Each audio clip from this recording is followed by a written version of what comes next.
Students variation हमारे पास जो third chapter है, ठीक है, 10 क्लास एक्सरसाइज 3.1 हम इसमें स्टार्ट करते हैं, ठीक है।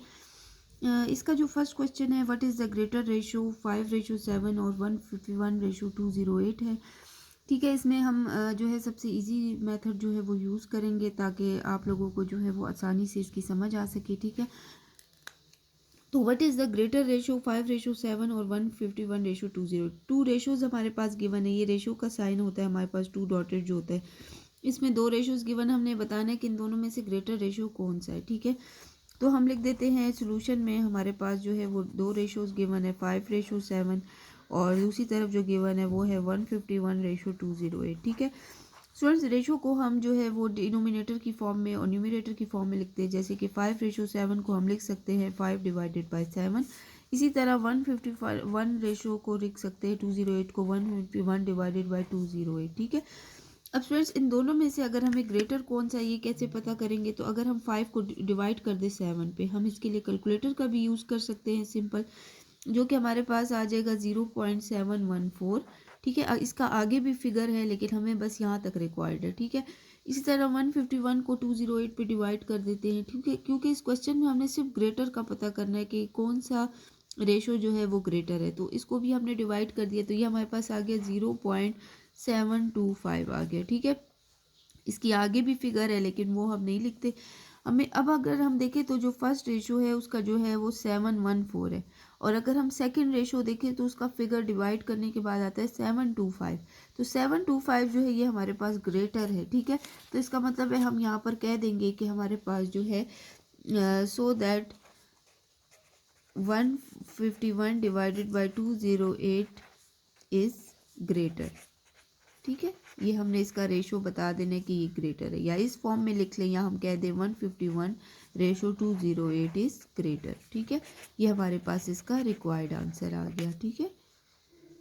स्टूडेंट्स हमारे पास जो क्वेश्चन नंबर 2 है एक्सरसाइज 3.1 का, कि gold and silver are mixed in the ratio on 7:4 if 36 grams of silver is used, how much gold is used.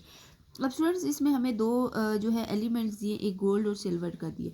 तो हम सोल्यूशन में यहाँ पर सबसे पहले लिख सकते हैं गोल्ड रेशो सिल्वर, क्योंकि इनका रेशो हमने बताना है। अब सेकंड पार्ट में बताया जा रहा है कि एक का है 7:4 है, ठीक है, ये रेशो हमें गिवन है।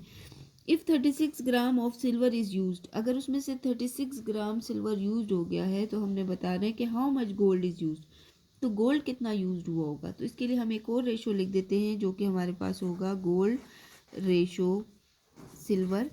तो इसमें सिल्वर जो यूज्ड हुआ वो हमारे पास 36 ग्राम है, ये क्वेश्चन में गिवन है, ये हमने 36 लिख दिया। गोल्ड हमें नहीं गिवन, ये हमने फाइंड करना है, इसको हम एक्स कंसिडर कर देंगे, ठीक है। अब जो हमारे पास कंडीशन बन गई हमारे पास गिवन था, अब हमने लिख दिया कि जो है 7:4 है, इसको हम डिवाइड में भी लिख सकते हैं 7:4, ये इक्वल है, ठीक है, यानी 7:4 जो है वो इक्वल है हमारे पास x:36 के। अब इसको हम लिख देते हैं इज इक्वल टू x/36 लिख देते हैं, ठीक है, क्योंकि रेशो है इसको हम डिनोमिनेटर की फॉर्म। अब हमें x फाइंड करना है, तो डिनोमिनेटर में जो 36 है इसको हम इधर मल्टीप्लाई कर लेते हैं, ये डिवाइड फॉर्म में। तो 7/4 जो है वो मल्टीप्लाई हो जाएगा 36 के, इज इक्वल टू x आ जाएगा। अब स्टूडेंट्स यहाँ पे हम कटिंग कर लेते हैं, ठीक है, कैसे कटिंग, 4 8 = 32, 4 9 = 36 आ जाएगा। 7 को 9 से मल्टीप्लाई कर देंगे तो क्या आ जाएगा, 63 आ जाता है। तो 63 इज इक्वल टू x है। अब स्टूडेंट्स x जो है यानी गोल्ड जो है वो कितना गोल्ड हमारे पास यूज हुआ, हम कह सकते हैं कि 63 गोल्ड यूज हुआ।